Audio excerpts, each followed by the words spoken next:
paciente a tener menos actividad, ¿cierto? Menos atención, menos estar más relajados, ¿cierto? Además, generan un grado de inmovilidad y de tendencia al sueño, ¿ya? A diferencia del anterior. Acuérdense que los tranquilizantes no tenían esta posibilidad. Bueno, tiene una condición de anestesia, eso no importa, pero sí es importante dónde está su acción, ¿ya? Los grupos están representados por fármacos como la silacina, que seguramente la van a ver después en sus cursos de cirugía, de anestesia, ya dexmedetomidina, medetomidina, son todos los de este grupo. ¿Dónde va a actuar? En esta zona que es la que les había mencionado al comienzo, que es el locus coeruleus.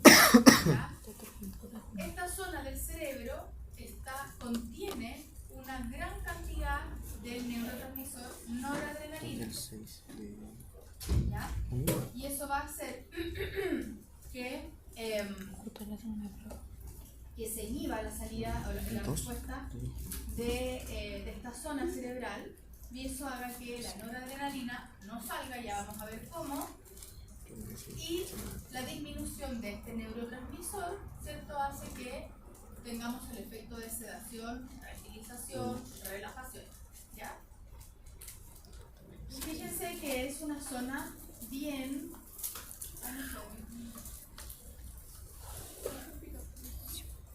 Es una zona bien como dentro del cerebro, ¿cierto? El locus coeruleus está unido a la amígdala, está unido al hipotálamo, ¿cierto? Al hipocampo. Toda esta zona se llama sistema límbico, que es directamente relacionado con las emociones, ¿ya? Genera además analgesia, ya vamos a ver por qué, y relajación muscular. Todo eso contenido en un solo fármaco. ¿Cómo lo va a hacer? La van a anotar. Pero esta acuérdense que se la subo.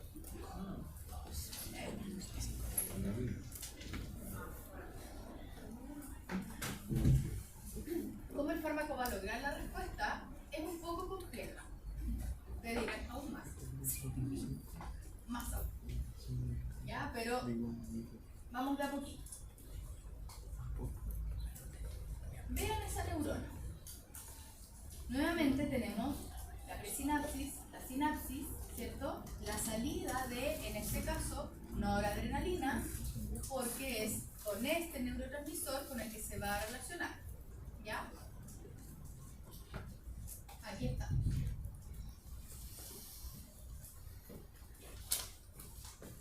Abran sus oídos, dejen de anotar porque se van a distraer. Yo les había comentado que para que un neurotransmisor exocite o saque libere su molécula, esta tiene que generarse como una ruptura, ¿ya? Como de alguna manera tiene que esta vesícula que está llena de neurotransmisor, de alguna manera como abrirse y sacar al neurotransmisor hacia la sinapsis. Y eso es lo que va a ocurrir aquí. Pensemos que esto está englobado, ¿cierto?, en una vesícula llena de noradrenalina. ¿Dónde? En la estructura cerebral locus coeruleus. ¿Qué va a pasar? ¿Qué hace el fármaco? Lo que genera es que el calcio que yo les había comentado, que se tiene que unir a esta partícula, acoplarse, y cuando se une, esta vesícula puede viajar hacia la hendidura presináptica para romperse y sacar al neurotransmisor. Lo que hace el fármaco es unirse al calcio y hacer que este calcio no se acople a la vesícula. ¿Sí? Entonces, como yo quiero que este contenedor de neurotransmisor, en este caso noradrenalina, salga de alguna manera desde la presinapsis hacia la possinapsis y hacia la hendidura sináptica, cuando quiero que ocurra eso, viene el calcio, se acopla acá, hace que viaje esta vesícula ahí, se rompa y salga noradrenalina y ahí nos estresemos, nos duela, nos estemos mal. En este caso, si yo doy un agonista alfa 2, en el caso, no sé, de silacina, dexmedetomidina, lo que voy a impedir es que este calcio se acople a la vesícula y así la vesícula no viaja, no se rompe, no sale neurotransmisor. Ese es el mecanismo de acción, ¿ya?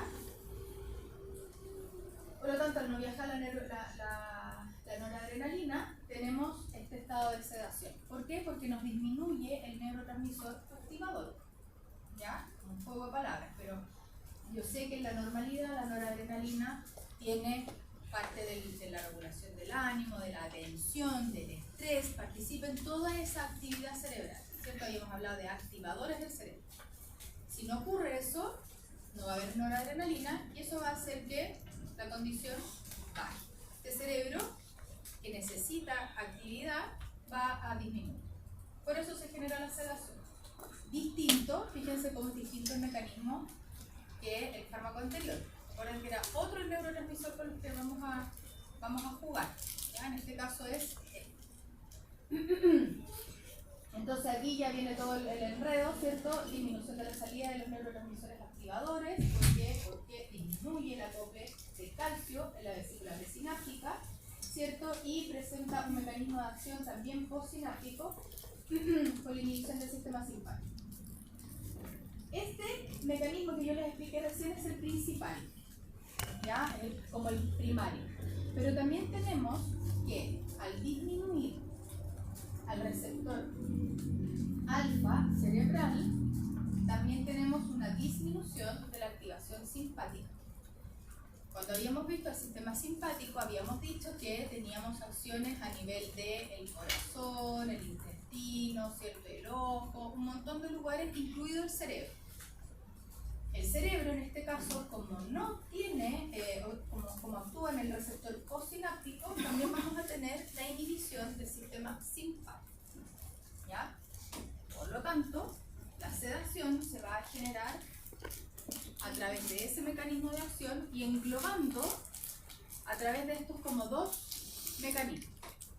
Uno, la inhibición del calcio, que ya se les expliqué toda esta cháchara, ¿cierto? Disminuye la salida del neurotransmisor y además se bloquea al receptor alfa 2, que es un receptor simpático. ¿Se entendió? ¿Sí? ¿Seguros? Ya. Entonces, ¿qué voy a generar? Básicamente sedación, pero además, en este caso, tenemos relajación muscular y analgesia. ¿Ya? Por lo tanto, es un fármaco como bien completo, como su utilización es bien completa. No solo tranquiliza al paciente, sino que proporciona, sobre todo, importante analgesia, o sea, disminuye el dolor. Muchas veces el miedo y el estrés están gatillados por alguna condición dolorosa. ¿Ya? Entonces, es un muy buen aliado. Uno diría, pero ¿por qué no se ocupa solo este grupo? Porque tiene muchos efectos secundarios, que los vamos a ver. ¿Ya? Así que no es tan maravilloso. Su mecanismo de acción es muy bueno, pero, como habíamos dicho, los receptores del sistema nervioso están en muchos otros tejidos, por lo tanto, ahí vienen los efectos secundarios. ¿Ya? Vamos, respiren. Después les va a ser más fácil. Este receptor, alfa 2, ¿cierto? Yo les había dicho que a nivel postsináptico tenía la inhibición del sistema simpático y además tiene alguna injerencia sobre el mecanismo vasoconstrictor y vasodilatador de los vasos sanguíneos. ¿Ya? Por eso nosotros vamos a tener también una condición de vasoconstricción inicial. ¿Ya? Se va a relacionar con una vasoconstricción. Si nosotros generamos una vasoconstricción importante, el sistema que hace a nivel del músculo cardíaco, yo aprieto los vasos sanguíneos. ¿Cómo reacciona el corazón? Como una contrarregulación. ¿Cómo lo debería hacer?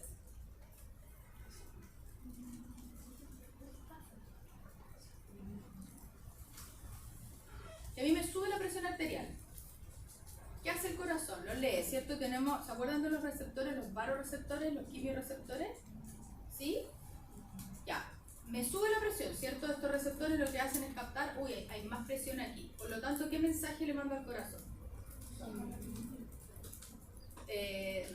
al corazón, no a los vasos sanguíneos. Los vasos sanguíneos están apretados, ¿cierto? tenemos el aparato cardiovascular, se unen, ¿cierto? Entonces hay un lado que es el corazón, la bomba que bombea la sangre, pero hay otro que la recepciona, que son los vasos. Están unidos, se conversan. En algún momento puede ser que a nosotros nos suba la presión, o sea, nuestros vasos están apretados. ¿Sí? Ese aumento de presión lo leen los baroreceptores, que son receptores de presión sanguínea. ¿Y qué le hacen al corazón? Ya, pues esto es fisiología, pues chiquillos. Si no, tienen que volver atrás y repasar. Disminuye la contracción, ¿cierto? Disminuye la velocidad de contracción y la fuerza de contracción. Por eso un paciente que está hipertenso se ve bradicárdico. Y a la inversa, cuando hay hipotensión, aumenta la frecuencia. ¿Para qué? Para sacar más sangre. ¿Ya? Entonces, si yo tengo una crisis hipertensiva farmacológica, lo que veo con este fármaco es que hay una bradicardia importante.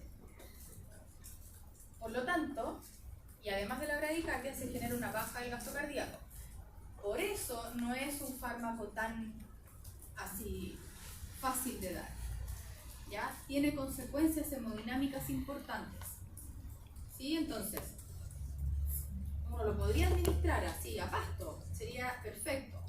Pero este es como el gran pero. ¿Ya? Esto después ustedes lo van a ver en sus clases de cirugía, donde es dosis dependiente, etc. Pero sí tenemos este mecanismo que es relevante.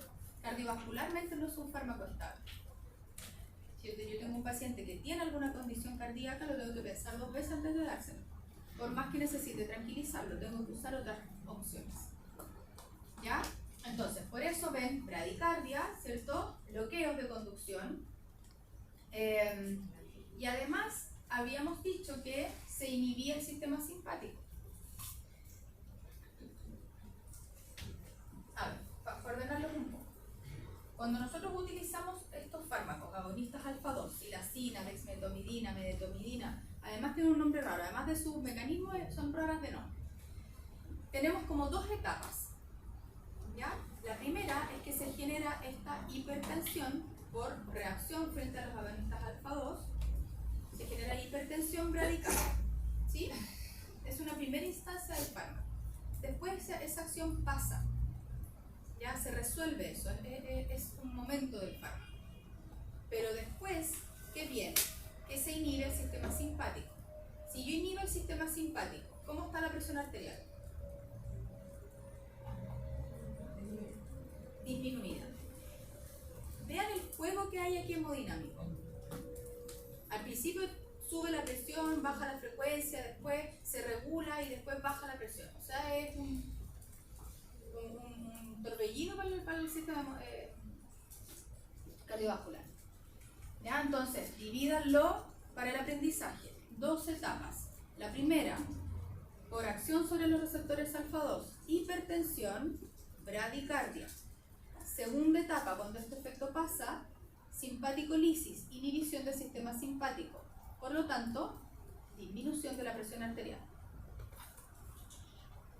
¿Se entendió? ¿Lo vuelvo a repetir? Sí. Ya. Estos fármacos sedantes tienen una acción dual, ¿ya? Además de ser sedantes en este locus coeruleus, que eso es transversal. ¿Qué va a pasar? Tenemos 2 etapas. Una al comienzo de la administración, que dura, independiente de cuál, dura un tiempo en relación a cuál de estos sea, donde al comienzo, por acción sobre el receptor alfa-2, se vasocontrae y el corazón lo lee bajando la frecuencia cardíaca, bajando el gasto, generando arritmias. Ese rato pasa, ¿ya? Ese momento sale de la acción. Y luego tenemos la inhibición del sistema simpático, en una segunda instancia. Y eso genera que la presión sanguínea disminuya. Porque si yo bloqueo el sistema simpático, la presión tiende a bajar, a decir, el simpático vasocontrae. ¿Ya? Entonces ese es el efecto dual que yo tengo con estos agonistas alfa-2, de la familia de los agonistas alfa-2. Todos generan lo mismo. ¿Ya? Hay algunos que son más evolucionados, otros menos. La silacina, por ejemplo, es un fármaco muy utilizado en veterinaria. En medicina humana no existe, no lo conocen de hecho, pero sí para nosotros es muy efectivo. Es un fármaco que se usa en el ganado muchísimo, en los equinos se usa mucho, en la tranquilización de animales menores también, pero vino a superponerse otro fármaco de la familia que se llama dexmedetomidina, que hace efectivamente lo mismo, con algunas salvedades que no vamos a ver ahora, ¿ya? Entonces, fíjense cómo no es estable, ¿cierto? Si a mí me dicen que un fármaco me va a subir la presión, me va a bajar la frecuencia, me va a después bajar la presión, es algo que yo digo, chuta, alguien que tiene una patología cardíaca, no sé si la va a resistir tan bien, ¿sí? Ahora hay un montón de usos de estos fármacos que se administran en pacientes UCI, en la tranquilización como les había dicho, de distintos animales. Se puede utilizar en infusión continua para la pseudoanalgesia.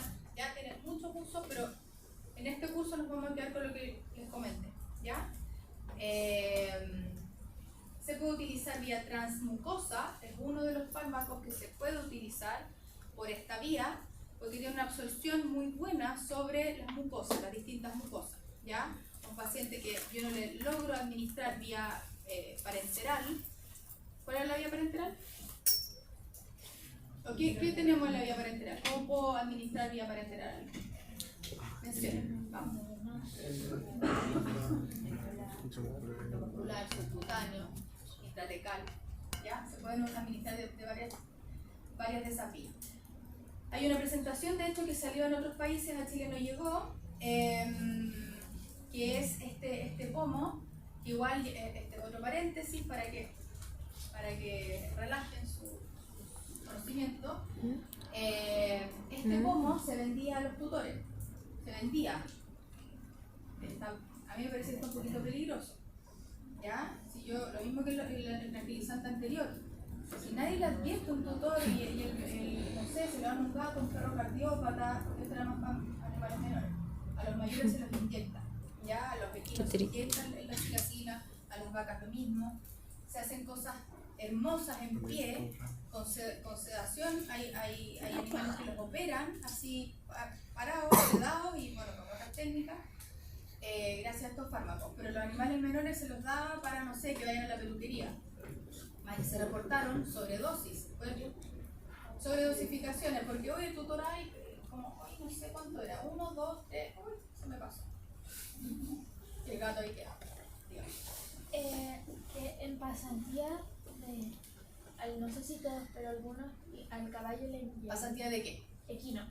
Le inyectamos silacina, ¿ya? ¿Eso es silacina? Sí, protagonista alfa 2.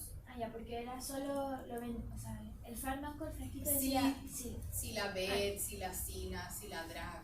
Entonces al caballo le aplicamos. Sí, se utiliza en ganado. Ya en caballo se usa mucho. Y voy a decir, ¿qué viste en el caballo? ¿Cómo lo vieron? Se dejaba hacer todo, porque de hecho le abrimos la boca. Se dejan examinar, ¿ya? Y es súper útil, bueno, en distintas instancias, pero teniendo estas salvedades, ¿ya? ¿Hay algo que iba a decir del equino? Quiero ver.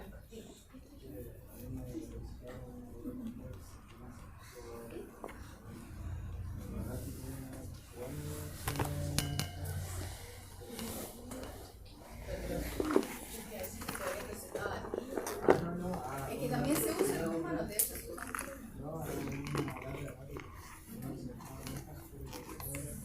Ya, pero la fluoxetina se relaciona con el cerebro. Ya lo vamos a ver. Si no, se la porque lo dejaron así como ahí, pasando sobre su situación de ellos, y le dieron un caballo. Nosotros sí, pues. Claro.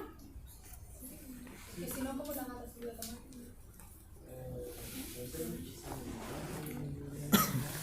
Ya, ahí el compañero está comentando de un fármaco que se usa mucho en el comportamiento, es un psicofármaco, que lo dan a largo plazo.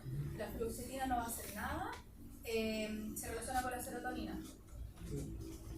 tú le das una fluoxetina a tu gato y no va a quedar en el momento más tranquilo. Un poco, podría ser un poco más, pero es mucho más el efecto a largo plazo. ¿Ya? Entonces, por eso te lo dan a ti, porque en realidad tú eres quien se lo tienes que administrar. Claro, la diferencia de esto, por ejemplo, que claro, en este caso yo se los puse aquí porque a mí me hace ruido que fármacos con esto, que claro, son sedantes, pero tienen un montón de otros efectos. Entonces, que salgan en presentaciones así para venta al público, sin nadie que diga nada, nadie que le diga como, oiga, tome, pero tenga cuidado porque fíjese que pasan hartas cosas, es importante.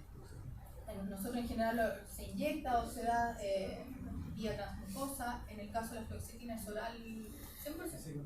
Sí, pues claro, ahí tenemos un ejemplo de un psicofármaco. ¿Ya? Entonces, estas presentaciones son importantes. Sería interesante, ¿cierto?, que para nosotros existiera este pomo, estaría bueno, pero hay que tener mucho cuidado con cómo se administra. Por supuesto, no tener la sobredosificación, etc. ¿Ya? Pero sí, independiente de la polémica un poco, el fármaco se puede administrar transmucoso, intramuscular, subcutáneo, endovenoso, por todas las vías que ustedes pueden pensar.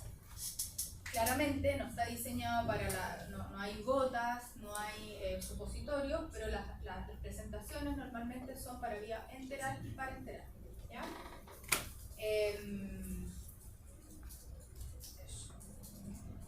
¿Dudas hasta aquí con este fármaco? ¿No? Es enredado, yo lo sé. Es complejo de entender. Pero hay que saber. ¿Ya? Sí. Algo que en una me perdí. Primero primero bajaba el bombeo, Sí. ¿cierto? Sí. Y eso es porque hay una inhibición, o sea, en el sistema... En el receptor alfa 2. Y eso está en el sistema En los vasos sanguíneos. Pero afecta como a nivel de los sistemas nerviosos, como simpático y parasimpático. Baja la frecuencia porque el sistema simpático, al tener el alfa 2 y el alfa beta, ahí hay que como la unión de lo vascular con el simpático. Es que esa unión es una unión fisiológicamente muy activa, muy presente. ¿Ya? El sistema nervioso, acuérdense que comanda situaciones donde hay respuesta, en este caso de estrés o de relajación, que están saliendo del cerebro, quien lee el ambiente, ¿cierto? Y hace una respuesta que yo les comentaba, es emocional y es sistémica. Por eso, uno cuando está estresado, ¿cierto?, no tenemos solo una respuesta emocional, sino que además tenemos condiciones físicas que se leen en nuestro organismo por el gatillante del estresor activador del sistema simpático. En este caso, estos fármacos se relacionan con una estructura cerebral que genera la salida de esta noradrenalina, pero además se relaciona con este receptor que no está solo en el cerebro, está también en los vasos sanguíneos, está también en el sistema pancreático. Yo no les puse más detalles, pero aquí, por ejemplo, el receptor alfa 2 está en el páncreas, ¿ya? Y a grandes dosis este fármaco genera resistencia a la insulina e hiperglicemia. Hay receptores en el riñón, genera inhibición del ADH. Uno pone este fármaco y normalmente los animales orinan un montón, ¿ya? Entonces, hay una conexión de los receptores alfa, beta, como tú bien los decías, que se traslapan con el sistema nervioso. El sistema nervioso no hay que leerlo como solo en el cerebro o en las neuronas periféricas, sino que su unión hacia tejidos hace una respuesta sistémica. ¿Se entiende un poquito más? Que quizás esto les va a quedar un poquito más claro con los que vienen ahora, que son los ansiolíticos. Aquí vamos a ver algunos fármacos que sí se relacionan directo porque los ansiolíticos entonces tienen una conexión con la ansiedad como tal, ¿cierto? Regulan a esta condición y aquí hay algunos fármacos que se pueden usar a corto plazo, ¿ya? Fluoxetina y trazodona son fármacos que están bien recientes en la literatura, bien recientes en el mercado, bien recientes para nosotros como veterinarios. Estos se usan hace mucho tiempo en humanos, pero para nosotros son un poco novedad, ¿ya? Porque de verdad que hace 5 años atrás esto no se utilizaba muy poco la fluoxetina en algunos tratamientos patológicos. La trazodona viene a jugar un papel importante como ansiolítico y sí se relaciona con el estado del ánimo. Respiren y no me odien. Calma, porque ahora que esto es porque quiero que entiendan la serotonina y sus alcances. Y lo que yo les había comentado de el intestino irritable, ¿cierto? Y todo lo que pasaba con... Está horrible. Pero si se lo voy a explicar, no se angustien. Vamos, aquí es netamente mecanismo de acción y alcance de la serotonina. ¿Ya? No más que eso. No les voy a pedir que se aprendan cada una de esas cosas, pero sí incorporen los conocimientos. Yo dije, voy a cometer que me van a tirar un huevo. Pero ya, calma. Ya. Habíamos hablado de la dopamina y sus receptores, ¿cierto? Ahora vamos a hablar de la serotonina y sus receptores. ¿Por qué? Porque es importante que ustedes sepan que este neurotransmisor tiene 5 receptores. Y cada uno tiene una acción dentro de todo específica. Son los 5-HT. ¿Ya? Los dopaminérgicos eran mucho más fáciles porque eran de 1, 2, 3, 4, 5. Aquí son los 5-HT. 5-HT1, 5-HT2, 5-HT3, T4, T5. ¿Sí? ¿Qué van a hacer estos fármacos? La serotonina, acuérdense que también viene viene del triptófano, ¿cierto?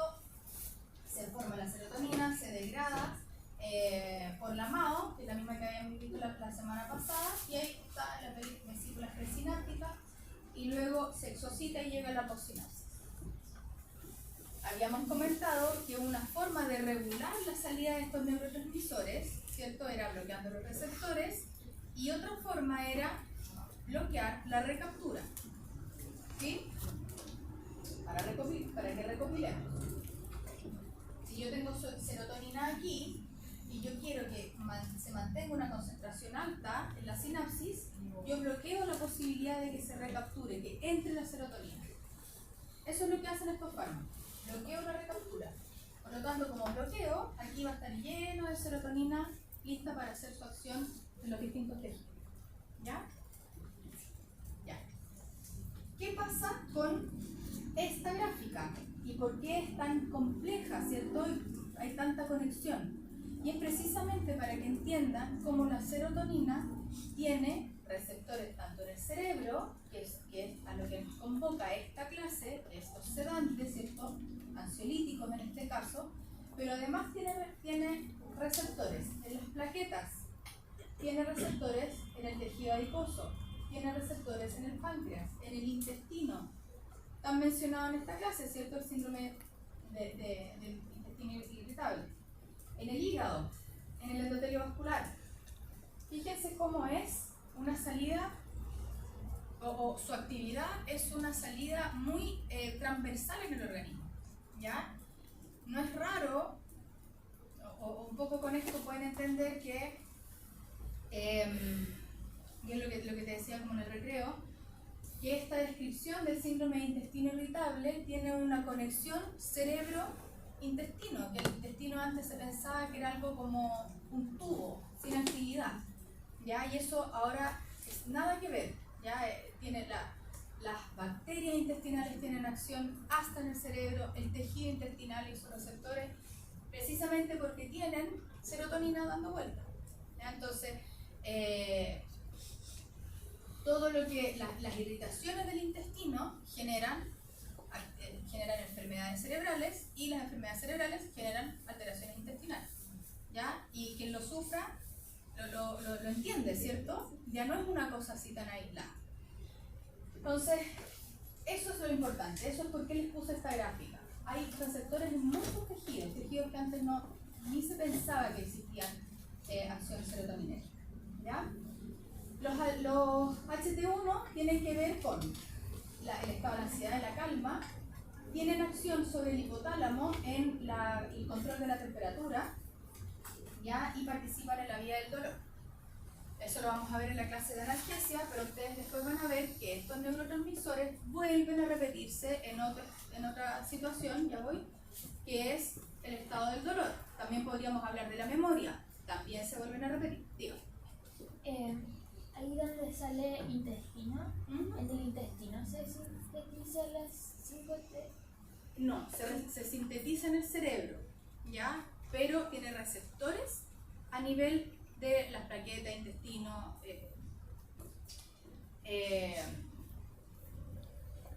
corazón, endotelio. Pero ¿ya? ¿por qué sale síntesis de...? Perdona, se sintetiza en distintos lugares, el intestino es uno de ellos. ¿Ya? Receptores tienen las plaquetas, tiene el corazón, el hígado también tiene parte de la síntesis, el cerebro por supuesto, ¿ya? Y dentro de esa síntesis serotoninérgica van a tener además receptores en estos tejidos. ¿Ya? Ahí sí que vamos a ordenar. Fíjense, el receptor T2 también se relaciona con la ansiedad. Aquí a la inversa, en vez de generar en el hipotálamo disminución de la temperatura, genera aumento de la temperatura, ¿ya? Regulación del apetito, regulación del deseo sexual. El 3, el receptor serotoninérgico, es uno de los que participa en la vía del vómito, ¿ya? El vómito tiene, no sé si se los pasaron la vía del vómito, ¿no? En fisiología, ¿sí? Que tiene a través de los quimiorreceptores, neurotransmisores y distensión del estómago. Entonces, tenemos también una acción a través de los receptores serotoninérgicos. Acción en los quimiorreceptores, disminuye el apetito.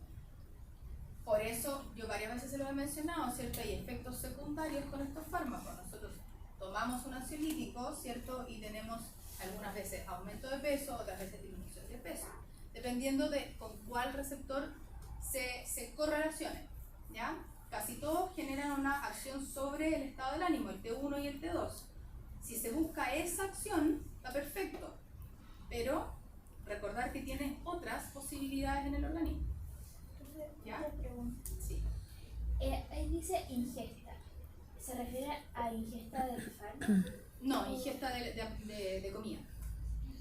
Porque fíjate ahí, el 2 regula el apetito, ¿sí? Lo aumenta, y el 3, lo que se relaciona con el receptor 3, generan una disminución del apetito. ¿Ya? Es la ingesta calórica o la ingesta... ¿El diagrama tiene un principio o en verdad eso pasa? No, es una conexión. Ay. El diagrama lo que trata de hacer es decir cómo desde el corazón, que además hay receptores serotonina, porque aquí tú me podrías decir falta el cerebro, pero la idea era que vieran cómo además del cerebro había acción en el resto de los tejidos del organismo. Específicos, el corazón, el hígado, el páncreas, el tejido adiposo, ya las plaquetas. Sí, entonces, súper importante saber en cuál de las subunidades hace la acción ansiolítica el inhibidor de la serotonina. Sí. Una consulta, tengo entendido que, bueno, las benzodiazepinas ayudan a aumentar la serotonina del espacio sináptico. También algunos activan GABA. Las benzodiazepinas se relacionan con el GABA. Claro, Los ansiolíticos se relacionan con la serotonina. ¿Por qué es necesario activar GABA para la regulación de la serotonina? Porque el GABA es un depresor cerebral y en la depresión hace que cuando tú disminuyes la actividad del cerebro, disminuyes la salida de neurotransmisores también. Usualmente se da también, o sea, la benzodiazepina... Pero no estamos hablando de benzodiazepina. No, sí. Eso viene después. Ah, lo hablé. Sí. Benzodiazepina viene después. Otro mecanismo de acción, no es este. La benzodiazepina sí se relaciona con el sistema GABAérgico. salida de neurotransmisores, pero no es el mismo mecanismo. Pero era una duda como con eso, que para que no se enreden. Ya, veámoslo después y ahí hacemos las conexiones. Si no se van a enredar. ¿Ya? Ya, entonces, ya que vimos mecanismo de acción y con qué se relaciona, vamos a ver el primer componente de estos ansiolíticos. 30 minutos. Que es la trazodona. ¿Ya? ¿Qué pasa con la trazodona? Esta, ya habíamos dicho, ¿cierto? Es un antidepresivo. Como clasificación, es un antidepresivo atípico, ¿ya? Antagonista serotoninérgico y como antidepresivo lo que va a hacer es inhibir la recaptura de la serotonina. Ya les había comentado qué significaba eso, ¿cierto? Entonces ya tenemos un aumento de la salida de serotonina precisamente porque se inhibe la recaptura, ¿ya?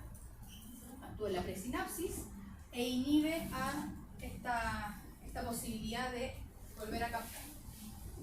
Entonces, si en esta gráfica vemos, tenemos a la bomba de recaptación, ¿cierto? En las pelotitas está la serotonina y tenemos una acción sobre estos receptores donde se bloquea. Por lo tanto, se bloquea la bomba de recaptación. Por lo tanto, no tengo posibilidad de volver a ingresar serotonina y eso hace que aumente en su espacio sináptico. ¿Ya? ¿Con qué se va a relacionar? Con los receptores 2A y 1A. Ya los habíamos visto. Teníamos entonces acción sobre la ansiedad, ¿cierto? Sobre el estrés, pero además sobre qué otros efectos. No le voy a pedir que se recuerden, pero lo hablamos de base. 2 y 1. Temperatura, ¿cierto? Vías del dolor, además regulación del apetito, ¿ya? Entonces, si yo doy este fármaco, voy a tener esos efectos secundarios también, ¿sí? Profe, la trazodona hace... Trazodona. hace efecto en...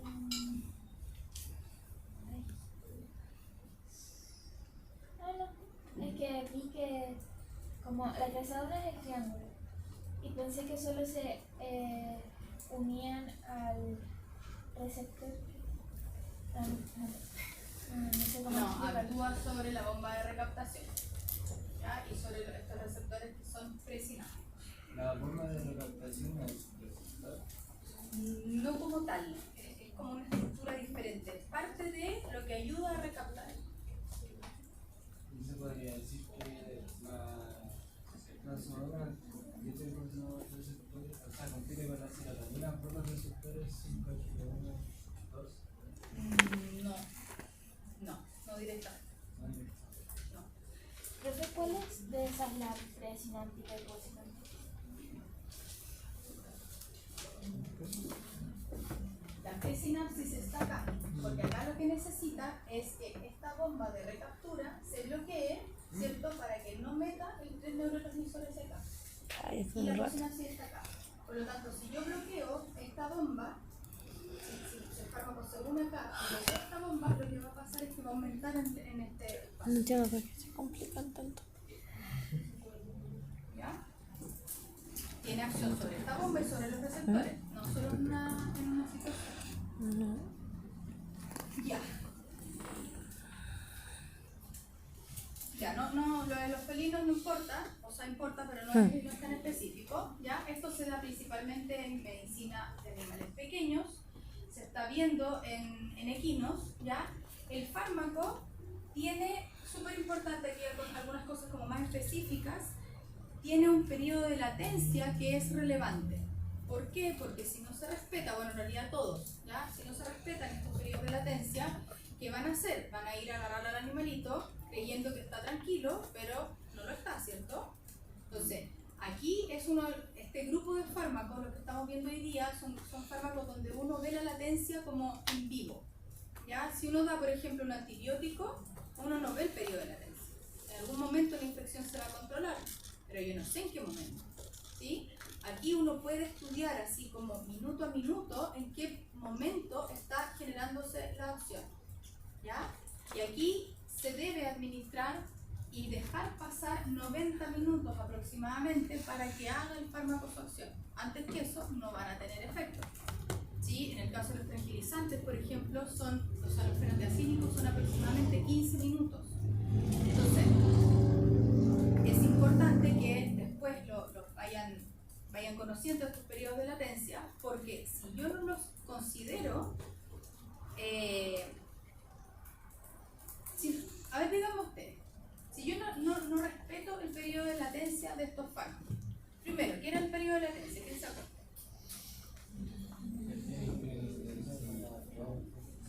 Claro, pero para llegar a una concentración mínima efectiva. Sí, ya.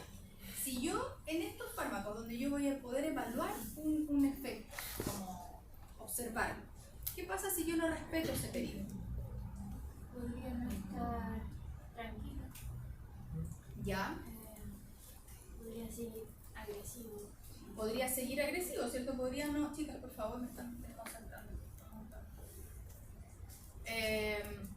Podría seguir agresivo, ¿verdad? Podría ser que yo voy a agarrar al animal y tiene reactividad. ¿Y qué otra cosa más así se imaginan que podría pasar? Le doy otro medicamento porque pienso que eso no funciona. Muy bien. Le doy otro medicamento, o quizás darle otro medicamento podría ser, no ser tan malo, pero si no espera ese periodo no voy a ver la reacción del fármaco. Y lo otro que muchas veces pasa es que los vuelven a dosificar porque no le hizo efecto, pero no esperé el tiempo necesario para que tenga un efecto, ¿sí? Y eso muchas veces lo único que hace es caer en sobredosificación. Muy bien. ¿Ya? Entonces, tiene metabolización hepática, ¿cierto? Eliminación renal, tiene un grado de eliminación fecal, ¿ya? Inactiva. Acuérdense que cuando salen por vía fecal, normalmente tienen una inactividad, un efecto corto, ¿ya? Es muy lipofílica, sabíamos que los fármacos que llegan hacia el cerebro son muy lipofílicos, ¿verdad? Un periodo de latencia entonces de 90 minutos. Como un DESTE, 90-100 minutos. ¿Profe?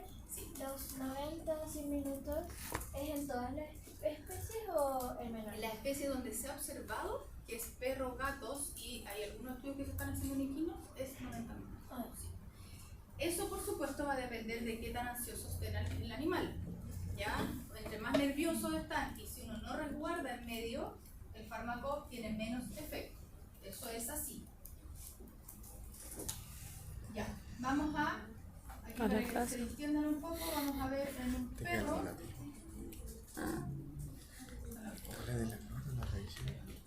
Ay, no, fue horrible. Yo sí tengo 4 cerebros. No tengo ni un rojo. Ya. Este es un perrito postquirúrgico donde se tiene que quedar quieto por el tipo de cirugía que tiene. Ay, así mismo ladra mi guagua. Estoy en vida. Ay, así mismo ladra mi guaguita. Es un estado ansioso Más activo, fuerte ¿cierto? siento yo. Puede ser reactivo, es buena onda el perro, no está agresivo ni nada, pero Subiste una foto y me di. necesitamos que se Qué quede perrillo. quieto. Pero tampoco porque tan viejo, lo que le está tiene. pasando ahí no sirve para su postoperatorio. Pero lo que pasa es que el Toby yo lo elegí sin la cara blanca. Era el único de su hermano sin cara blanca. Así está. Entonces se le notan más los pelos blancos todavía.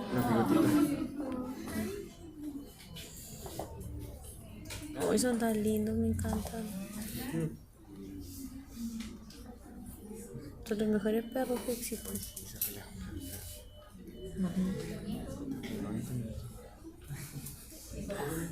Son terribles. Él todavía mató un pollo el fin de semana. Hoy sí es malo. Ya. Se fijan que ese es el efecto. Ese es un fármaco ansiolítico. Le reguló su ansiedad, pero no lo duerme. Al principio está durmiendo, ¿cierto? Está al fondo porque está relajado, está tranquilo. Tienden al sueño por lo que les había explicado, ¿ya? Pero es un fármaco que los mantiene tolerando su propia ansiedad y lo que les está pasando, que en este caso es el confinamiento, ¿sí? El perro probablemente no vive en esa condición, entonces el encerrarlo es algo que no lo está soportando. Hay muchos otros usos, por ejemplo, ejemplo, los animales que están con algún vendaje, ¿cierto? Que es terrible para ellos. Tolerar un vendaje, además muchas veces están con un cono, No. algo como muy extraño. Y ahí vienen las mutilaciones y vienen las autoagresiones que se generan. ¿Ya? Entonces, darle un fármaco así, lo que va a hacer es ayudar a que un proceso que es estresante lo lleven mucho mejor, ¿ya? Que es lo que comentábamos con el compañero en el recreo. Hay veces donde estos fármacos se dan por un periodo específico de la vida en los humanos también, ¿cierto? Donde estamos pasando por alguna condición muy de mucha ansiedad, de mucho estrés, y estos fármacos se usan como más acotadamente y después cuando ya pasa el periodo se dejan de usar, depende de la condición, ¿ya?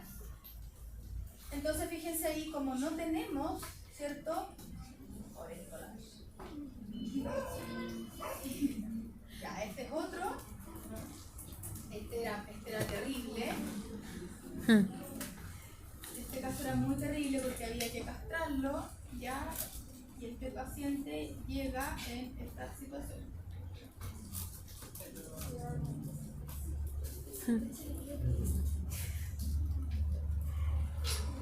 Este es más pasivo, ¿verdad?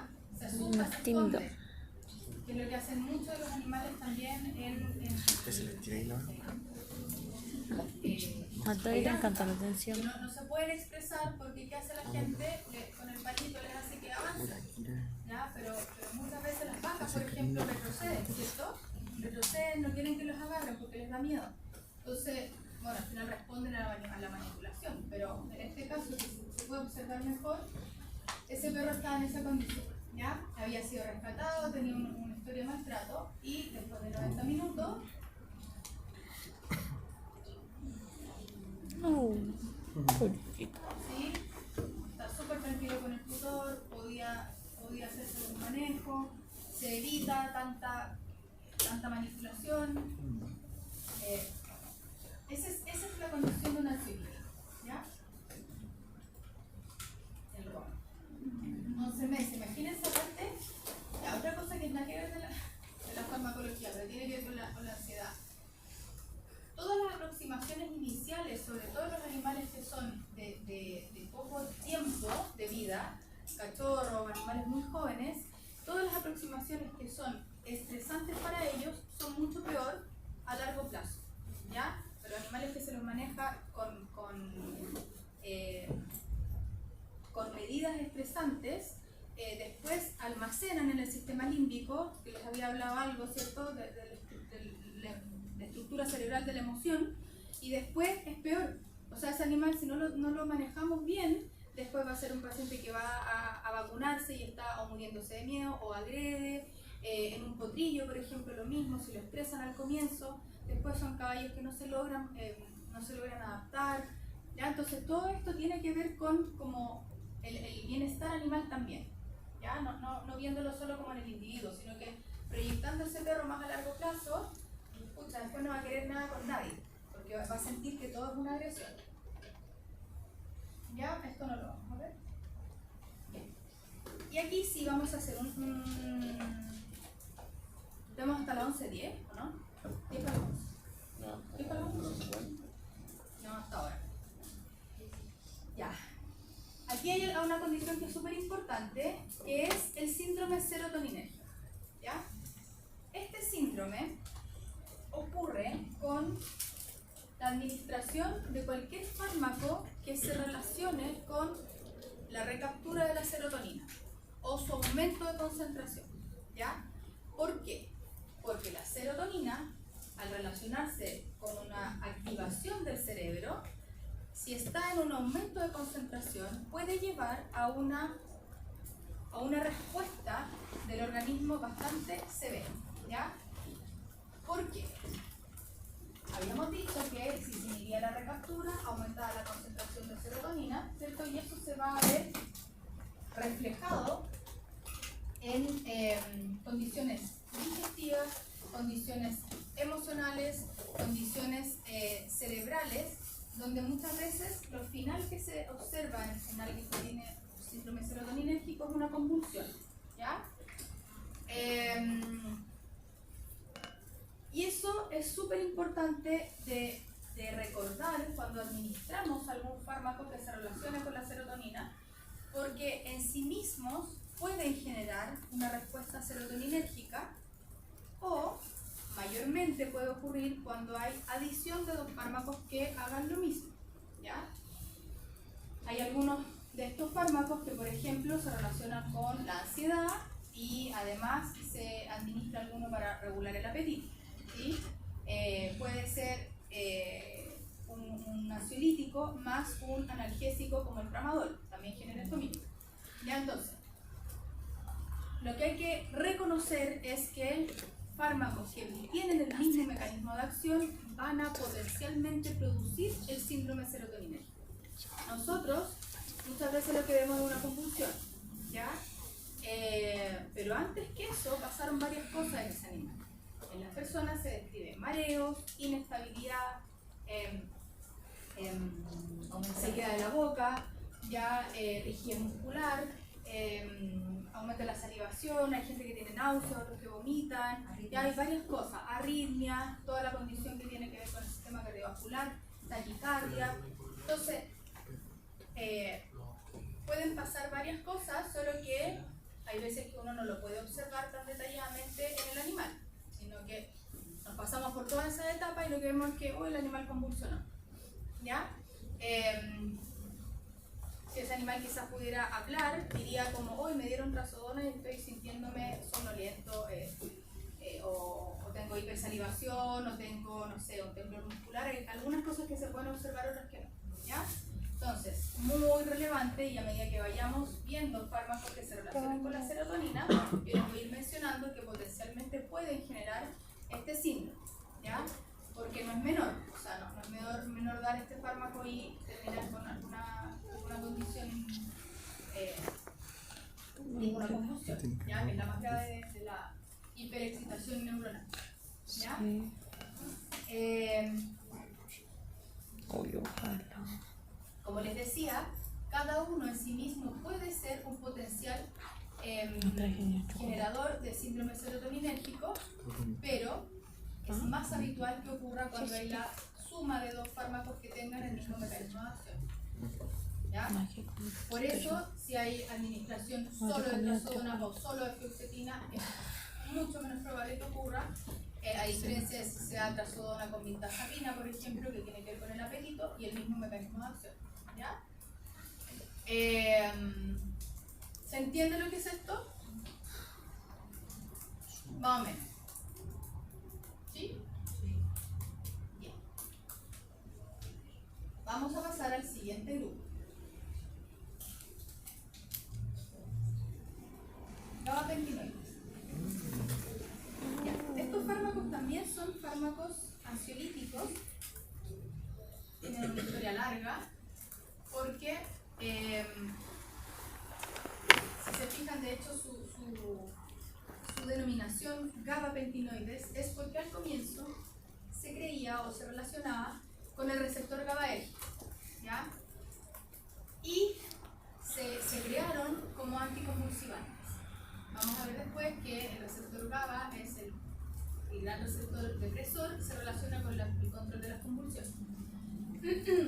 Entonces, este fármaco, estos gabapentinoides, salieron al mercado para regular la epilepsia y se vio que como reguladores de esta enfermedad en realidad no eran muy buenos, porque finalmente el mecanismo de acción es otro, ¿ya? No se relaciona con el sistema GABA, pero quedaron como gabapentinoides, ¿ya? Dentro del grupo está la gabapentina y la pregabalina, bien conocidos actualmente. Y vamos a ver entonces qué es lo que pasa con este grupo. Fíjense en la gráfica. Tenemos un mecanismo de acción bastante parecido al mecanismo de los alfa-2, ¿ya? ¿Por qué? Porque los gabapentinoides también se van a relacionar con este mecanismo voltaje dependiente del calcio. También se relaciona entonces en la inhibición del calcio, ¿cierto? En la presinapsis y la inhibición de esta subunidad alfa-2 que genera la salida de los neurotransmisores noradrenalina, principalmente, ¿cierto? Sustancia P como otro de los neurotransmisores de la acción de los gabapentinoides, ¿ya? Ustedes me podrían decir, bueno, entonces, ¿por qué no es lo mismo que los sedantes, ¿cierto? Y en realidad el mecanismo es bastante parecido, pero aquí la acción es principalmente a nivel cerebral, no a nivel sistémico, como los sedantes que habíamos visto, la dexmedetomida. Por lo tanto, ¿qué va a ocurrir entonces? Que tanto noradrenalina, sustancia P y glutamato, ¿qué les va a ocurrir? ¿Pueden exocitarse o no? Disminuye la salida, ¿ya? El mismo mecanismo de acción, bien similar, pero aquí tenemos la retención de estos neurotransmisores, noradrenalina, glutamato y sustancia P, que no se exocitan y no salen al medio a generar su acción. Ya, como si uno los lee, en la FDA sale como un antiepiléptico, ¿ya? Y como un regulador del dolor neuropático. Y hoy en día para qué se están utilizando es para el control del dolor, no como reguladores del estado compulsivo, como es al comienzo que salió, ¿ya? No sé si conocen la FDA o saben lo que es, ¿no? Ya, es La organización. sí. Es Food and Drug americano, ¿ya? Es la entidad estadounidense que regula la comercialización de medicamentos y de alimentos procesados, ¿cierto? Hacia el público, ¿ya? Entonces, la FDA es quien va a hacer la regulación de la salida de la comercialización de fármacos. Por lo tanto, si la FDA tiene registrado un fármaco, es como un respaldo importante para su utilización. Ahora, ¿qué ocurre? Que la FDA es una entidad estadounidense. Por lo tanto, lo que ellos respaldan es lo que un poco, a ver cómo para decirlo de forma elegante, muchas veces está viciado, ¿ya? Hay veces que la FDA no quiere autorizar un medicamento que está diseñado por el mundo europeo y lo vetan. Ya hay fármacos que se administran en todo el mundo, como la dipirona, pero la FDA no lo quiere autorizar, ¿ya? Entonces, sí es un respaldo importante, pero no necesariamente es mucho, ¿ya? Entonces, nuevamente, mecanismo de acción, inhibidor de la molécula de calcio, voltaje dependiente de la subunidad alfa 2 y inhibe la salida de neurotransmisor, no solo la noradrenalina, sino que también el glutamato de la sustancia.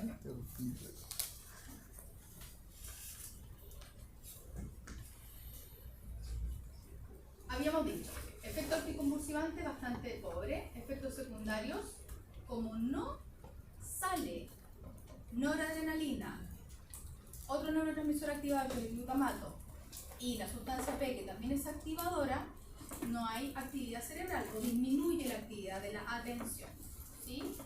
Tenemos la inhibición de la salida de un neurotransmisor activador.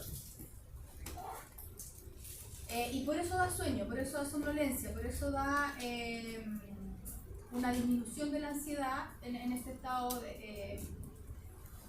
ansioso, de estrés, y se genera una ansiolisis.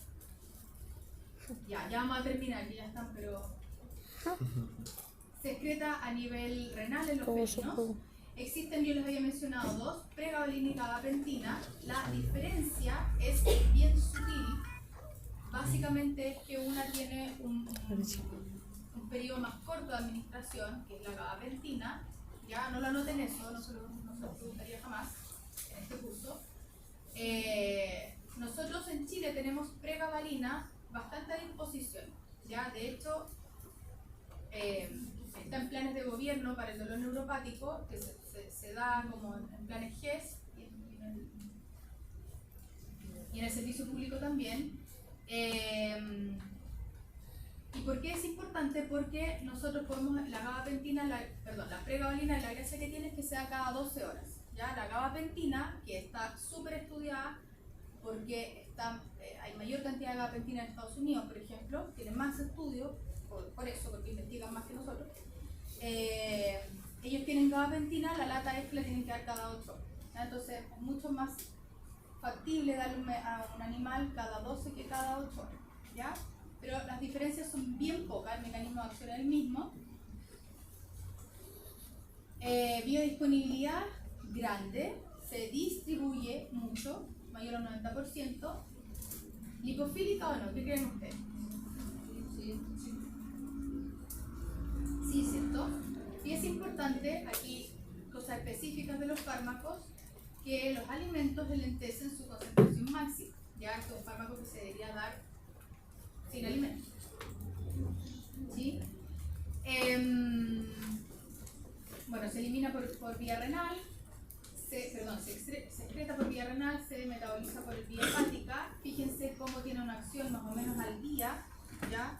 Por lo tanto, si yo lo voy a administrar en un paciente que yo quiero, no sé, que se le pase la ansiedad así como inmediatamente, no es un fármaco de elección, ¿ya?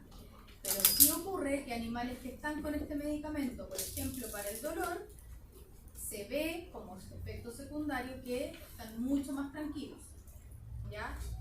Precisamente porque comparten el mecanismo de acción entre estas dos vías. Entonces, yo debo advertir, o si le doy a un animal viejito, ¿cierto?, que tiene menos cantidad de neurotransmisores activadores, probablemente ese animal se va a desplomar de sueño, ¿ya? Hay que considerar esa condición. Y ya terminando, salvedades como específicas, se elimina por orina, ya intacta. En los gatos tiene una vida media de 3 horas, así que hay que tener ojo con con este tiempo. Ahora empezó lo chido. Otra cosa que es importante es que el efecto es alrededor del día máximo, el máximo efecto lo ve más o menos a la semana, y también hay que considerar los 90 minutos de periodo de latencia. Efectos adversos entonces, si yo lo doy para el dolor, somnolencia, sedación, y hay que titular a los pacientes que son viejitos. Ya, esto es la farmacocinética, fíjense cómo se da por administración oral. Esto es la evidencia de que se puede administrar por vía oral con una buena concentración plasmática, más o menos rápida. Fíjense que la curva asciende rápidamente, estoy terminando, asciende rápidamente y luego va a desaparecer en el tiempo, pero sí el pic de acción lo tenemos alrededor de las 2 horas aproximadamente. Y ahí es un pic de acción corto. Y está dentro de, estos fármacos están dentro de muchas de las guías en gatos, en perros, sobre todo como ansiolíticos. ¿Ya? Se usa gabapentina, pregabalina, trazodona precisamente para relajar a estos animales en distintas condiciones. Puede ser, por ejemplo, en la ida al veterinario, en que se queden tolerando una hospitalización, en que toleren algunas condiciones patológicas, como les había mencionado, no sé, tener una férula, no sé,